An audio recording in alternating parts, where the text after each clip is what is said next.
Hello and welcome back to the channel. Today we're going to be discussing AI.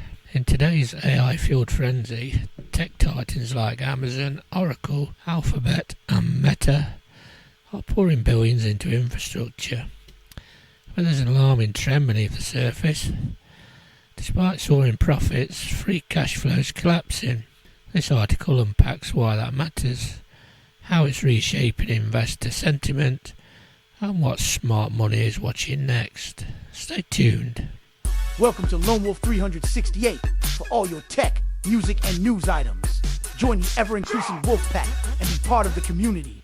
Free cash flow in companies like Amazon, Oracle, Alphabet and Meta is weakening, even as earning grows.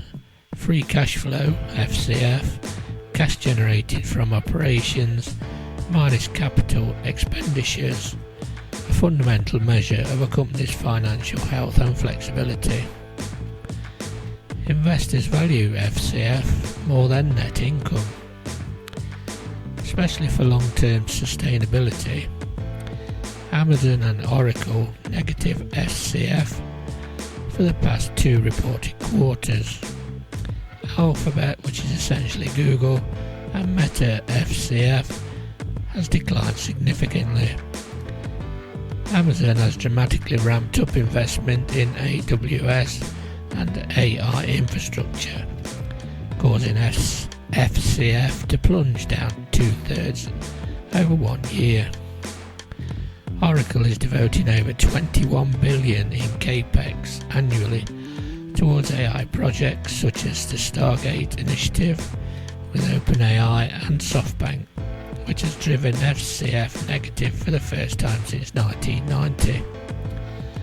Alphabet has boosted its 2025 capex forecast to $85 billion, primarily funding servers and data centers to scale AI infrastructure.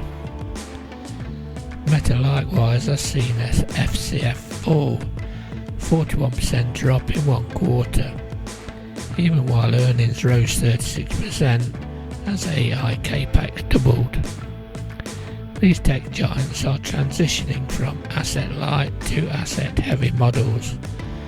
AI requires massive capital investment, servers, chips, data centers. The big concern is if AI-related infrastructure doesn't generate returns quickly enough, their cash reserves and investor patience may be tested. This echoes cautionary patterns from the dot-com bubble era. Additionally, investors and analysts are shifting focus towards companies that deliver sustainable profitability, less hype, and more financial discipline. For corporates, balancing innovation with financial prudence is crucial. Developing AI responsibility means aligning expansive investments with clear monetization strategies. Consider that AI ROI, maybe long-term patience is necessary, but blind optimism may cost real value. Well, I hope you've enjoyed this. If you have, don't forget to like, share and subscribe to the channel. Stay safe as always, and I'll catch you on the next one.